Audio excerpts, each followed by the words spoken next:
সমস্যা। প্রত্যেকের জীবনেই সমস্যা আসা যাওয়া করে, আর প্রত্যেক মানুষ সমস্যা আসার পর তার সমাধান খুঁজতে উঠে পড়ে লাগেন। কিন্তু যখনই সমস্যার সমাধান হয়ে যায়, আমরা সুপ্রসন্ন হয়ে যাই এবং অসাবধানও হয়ে যাই। আমাদের মনে হয় যে আমরা সম্পূর্ণরূপে সমস্যার অন্ত করেছি, কিন্তু কোথাও না কোথাও একটা ছোট্ট বীজ রয়েই যায়, আর সেই বীজ আমাদের অসাবধানতার ছত্রছায়ায় বড় হতে থাকে, আর তারপর মহা সংকট হয়ে আবার আমাদের উপর আক্রমণ করে। এই সংকট যে কোনো রূপে আসতে পারে, কোনো শত্রুর রূপেও আসতে পারে, বা কোনো মহামারীর রূপেও আসতে পারে। সেই জন্য সবসময় সাবধান থাকাই উচিত, কারণ অসাবধান হলে কি হয়, আমাদের সুরক্ষা চক্রে একটা ছেদ উৎপন্ন হয়, আর আমাদের শেষ করতে পারে এমন এক বাণ সেই ছেদ বিন্দু হয়ে আমাদের হৃদয়ে প্রবেশ করতে পারে। তাই যে কোনো সমস্যার সমাধান করুন, জয়ী হন, উৎসবও পালন করুন, কিন্তু সাবধানে থাকবেন। আসুন আর আমার সাথে ভালোবেসে বলুন, রাধা রাধা। কর্ম, ধর্ম আর কর্তব্য, এই তিনটি একে অপরের সাথে জড়িত, আর অনেক সময় এই তিনটি পালন করতে করতে আমাদের সেই ব্যক্তির সামনে গিয়ে দাঁড়াতে হয়, তার বিরুদ্ধেই যেতে হয়, যাকে আমরা সব থেকে বেশি ভালোবাসি। কিন্তু সেইখানে এই যুদ্ধ কোনো ব্যক্তিগত যুদ্ধ থাকে না, এ হলো কর্ম, ধর্ম আর কর্তব্যের যুদ্ধ। এটা সরল নয়, অত্যন্ত কঠিন হয় তার সম্মুখীন হওয়া যাকে আমরা সব থেকে বেশি সম্মান করি। কিন্তু আমাদের তো আমাদের ধর্মের পথে চলতেই হবে, কারণ আমরা কর্মবদ্ধ, কর্তব্যবদ্ধ, আর এটাই করা উচিত। শুধু এটুকু মনে রাখবেন, যদি আপনার উদ্দেশ্য শুভ হয়, আপনার ভাবনা শুভ হয়, আপনি যদি কর্ম, ধর্ম আর কর্তব্যের পথে অগ্রসর হন, তাহলে এই প্রক্রিয়াতে যদি আপনাকে আপনার আরাধ্যেরও সামনে দাঁড়াতে হয়, তাহলেও আপনার কোনো ক্ষতি হবে না। তাহলে আসুন আর আমার সাথে ভালোবেসে বলুন, রাধা রাধা। মানুষের কোন বিষয়ে অহংকার থাকে? সময়, ক্ষমতা, শরীর আর সম্পত্তি। আর এই চারটেই সর্বদা সঙ্গে থাকে না। কি বিচিত্র ব্যাপার! আপনি নিজেই দেখুন, সময় আজ ভালো হলেও কাল অবশ্যই খারাপ হতে পারে। ক্ষমতা আজ আপনার থাকলেও কাল তা নাও থাকতে পারে। এই শরীরটা তো নশ্বরই বটে। যত আপনি বার্ধক্যের দিকে অগ্রসর হবেন, দুর্বল হতে থাকবেন, সৌন্দর্য ক্ষীণ হতে থাকবে। আর সম্পত্তি আজ আপনার, কাল অন্য কারোর হয়ে যাবে। আর এই সমস্ত নশ্বর জিনিসে মন কেন্দ্রীভূত করতে করতে ব্যক্তি ভুলে যান সেই বিষয়গুলি যা সর্বদা আপনার সাথে থাকবে, আপনার ঢাল হবে, আপনার সম্বল হয়ে থাকবে। আর তা হল আপনার স্বভাব, বুদ্ধি, সৎসঙ্গ আর খাঁটি সম্পর্ক। নিজের স্বভাব শীতল রাখুন, কর্মে বুদ্ধির পরিচয় দিন, সর্বদা ভালো মানুষের সাথে সময় কাটান, আর খাঁটি সম্পর্ক সর্বদা পালন করুন। জীবনে সর্বদা সুখী হবেন। রাধা রাধা। আমরা কর্ম করি, আর সেই কর্ম অনুসারে আমাদের তার ফল প্রাপ্ত হয়। এখন এই কর্ম আরও শ্রেষ্ঠ হতে থাকে, আমরা আরও প্রেরিত হতে থাকি। তার জন্য আমরা বড় বড় জ্ঞানীদের থেকে প্রভাবশালী, প্রেরণাদায়ক ব্যক্তির সাথে দেখা করার চেষ্টা করি, দেখা করিও। নিজের কর্মের বিষয়ে বিচার করি, আলোচনা করি, তাই তো? কারণ আমাদের কাজ দেখে তাতে বিশেষ মতামত সামনে থাকা ব্যক্তি দিতে পারে। কিন্তু এই পুরো চক্রতে সংসারের সব থেকে গুরুত্বপূর্ণ ব্যক্তির সাথে কথা বলতে আমরা ভুলেই যাই। আপনি কি জানেন সংসারের সব থেকে গুরুত্বপূর্ণ ব্যক্তি কে? স্বয়ং আপনি। হ্যাঁ, আপনি সে। আপনি জীবিত আছেন, তাই এই সংসার জীবিত আছে। আপনি হলেন আপনার সমস্ত কর্মের কেন্দ্র।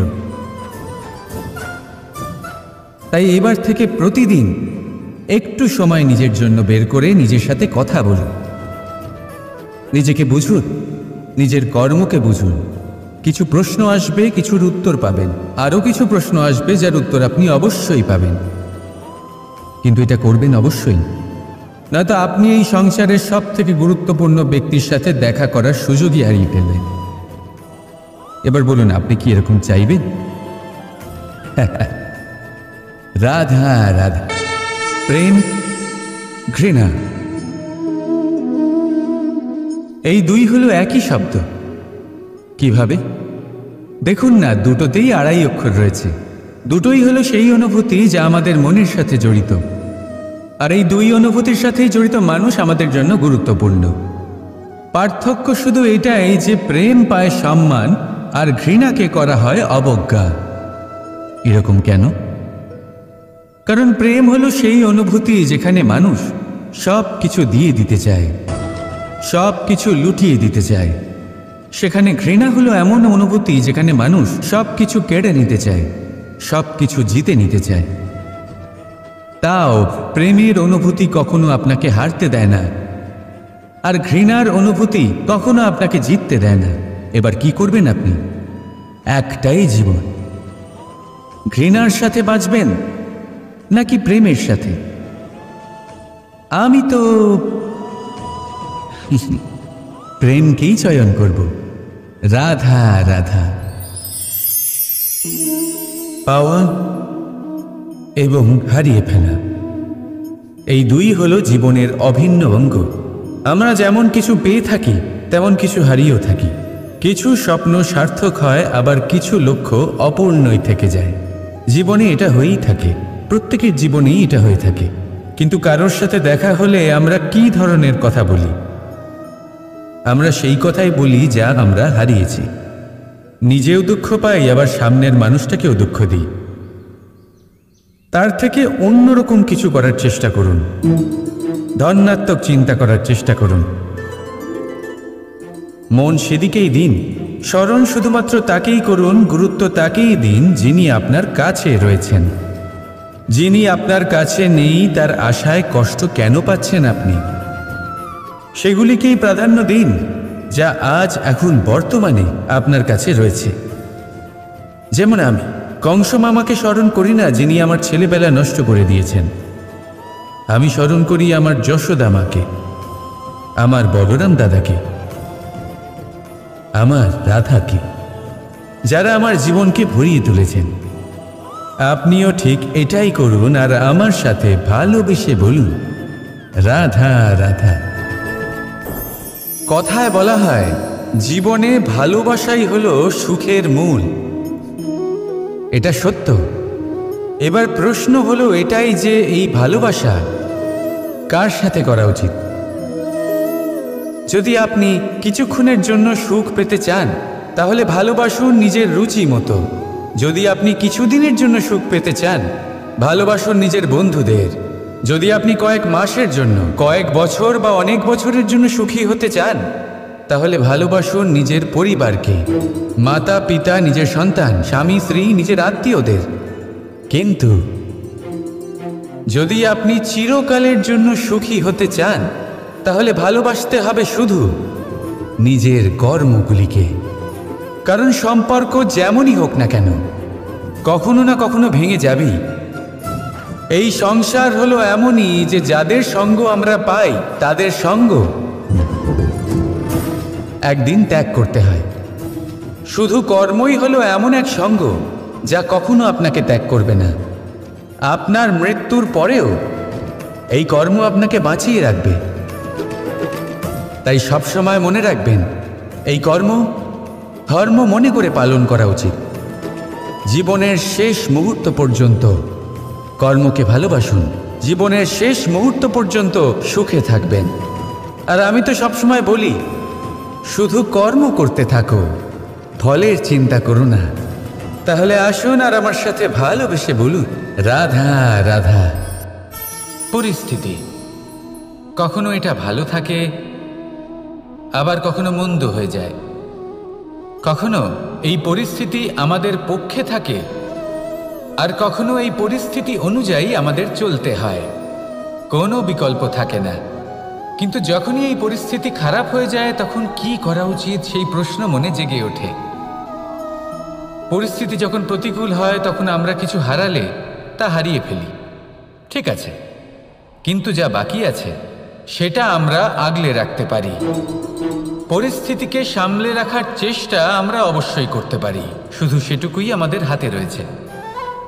কিন্তু এর থেকেও বড় সমস্যা আছে, অহংকার। কখন প্রবেশ করে আমরা জানতেও পারি না। এই অহংকার আপনাকে বুঝতেও দেবে না যে আপনি সত্যি কিছু হারিয়েছেন। আপনার কিছুই যাবে আসবে না। দেখতে গেলে আকাশের সূর্য নিজের প্রকাশ হারিয়ে ফেলে যখন অন্ধকার ঘনিয়ে আসে। তাহলে আমরা কে হই? ওনার সামনে তো কিছুই নই। এই অহংকার আমাদের দমন করতেই হবে। এটা বিশ্বাস করতে হবে যে এই সমগ্র সৃষ্টিতে আমরা শুধুমাত্র একটা কণা, তার থেকে বেশি আর কিছুই নয়। বিশ্বাস করতে হবে যে আমরা ততটাও বড় নই যে কখনোই কিছুই হারাবো না। এবার যেদিন এই জ্ঞান আপনি আত্মস্থ করে নিজের আচরণ পাল্টাবেন, মনে রাখবেন সেই দিনই অহংকারকে দমন করতে আপনি পথে অগ্রসর হয়ে পড়েছেন। এই অহংকারকে দমন করুন আর আমার সাথে ভালোবেসে বলুন, রাধা রাধা। তালা অনেক পুরনো একটা আবিষ্কার। যবে থেকে এই সংসারে বহুমূল্য বস্তু নির্মিত হয়েছে, তবে থেকেই এই তালা নির্মাণ হয়েছে। তবে থেকে এর ব্যবহার করা হয়েছে, যাতে উচিত সময় এলে পরে আমরা আমাদের বহুমূল্য জিনিসগুলো সুরক্ষিত রাখতে পারি এবং সময় এলে পরে বের করে সেগুলি ব্যবহার করতে পারি। এবার একটা গুরুত্বপূর্ণ তথ্য আছে যেটা জানা অত্যন্ত গুরুত্বপূর্ণ, এবং সেটা হলো যে একটা তালা নির্মাণের পূর্বে তা খোলার যন্ত্র অর্থাৎ তার চাবিটি নির্মাণ করা হয়, এবং এটাই জীবনের খুব বড় একটা শিক্ষা প্রদান করে যায়।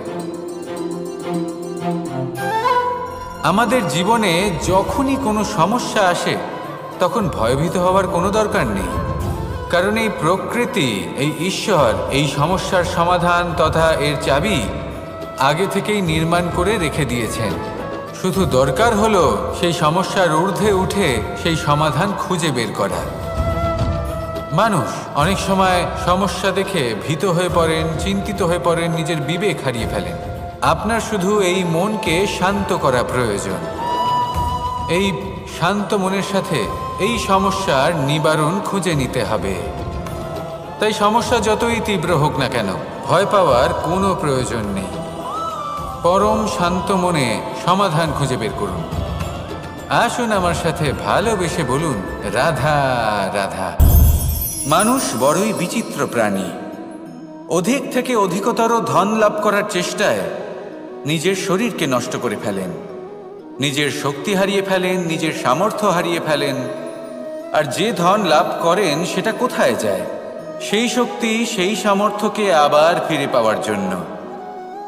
আর কিছু মানুষ জীবন এমনভাবে যাপন করেন যেন তা কখনোই শেষ হবে না, কিন্তু শেষ তো সবারই হবে।